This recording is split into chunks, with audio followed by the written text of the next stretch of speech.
مدینے کے اندر ایک عورت تھی جو بڑی نیک تھی، متقی تھی، اس کا انتقال ہو جاتا ہے۔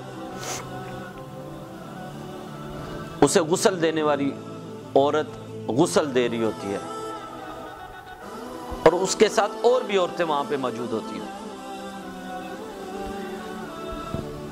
اب وہ جو غسل دینے والی، آپ کو پتہ ہے آج کل عموماً یہ ہوتا ہے کہ عورتیں غیبت بڑی کرتی ہیں۔ اس عورت نے دوسری عورتوں کو مخاطب ہو کر کہا، یہ جو عورت تھی نا، یہ بدکار عورت تھی، یہ زانی تھی، اس پر تہمت لگا دی۔ اب اس کے اوپر پانی ڈالنے کے لیے اس کے قریب ہوئی تو اس نے اس کا ہاتھ پکڑ لیا۔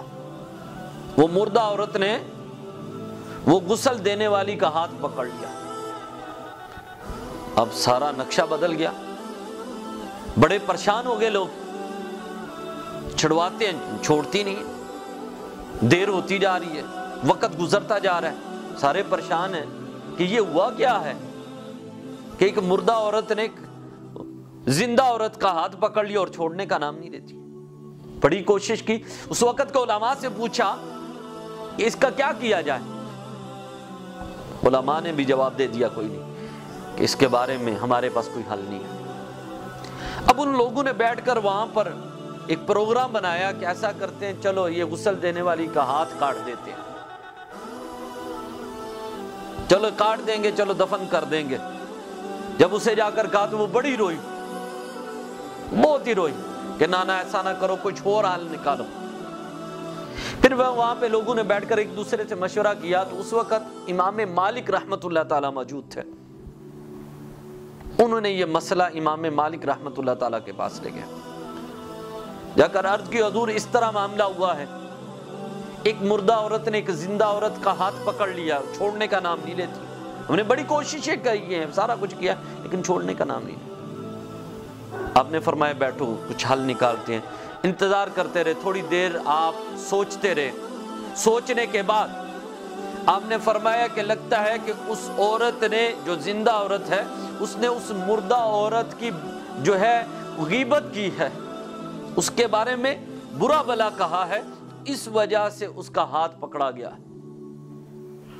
جا کر اس سے پوچھا، اس عورت سے، بتا تو نے کوئی بات کی ہے ایسی؟ پہلے تو ماننے کا نام نہیں لیتی تھی، جب لوگوں کو باہر نکالا کہا بتا ورنہ تیرا ہاتھ کاٹ دیں گے۔ اس نے کہا جی میں نے کی ہے، میں نے اس سے بدکار کہا ہے، غلط عورت کہا ہے۔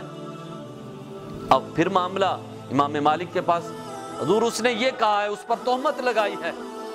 آپ نے فرمایا اب قرآن کے مطابق اس پر حد لگاؤ، جو کسی پاک عورت پر، نیک عورت پر تہمت لگاتا ہے، اس کے اوپر جتنے کوڑے برسائے جاتے اس عورت پر اتنے کوڑے برساؤ۔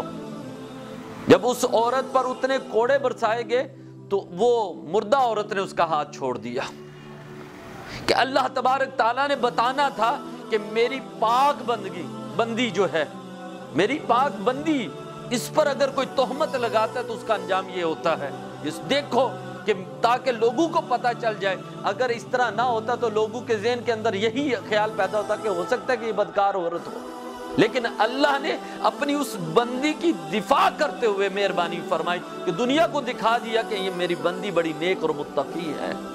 غیبت جو ہے وہ ہمارے نیکیوں کو ختم کر دیتی ہے، جس طرح دیمک جو ہے وہ لکڑی کو ختم کر دیتی ہے، اس طرح نیکیوں کو غیبت ختم کر دیتی ہے۔ فرمایا قرآن میں کہ جو شخص کسی کی غیبت کرتا ہے ایسے جیسے وہ اپنے مردہ بھائی کا گوشت کھاتا ہے۔ تو اس وجہ سے اس مردار سے بچو، اس غیبت سے بچو، اس گناہ سے بچو، اپنے آپ کو اس سے بچاؤ اور دوستوں کو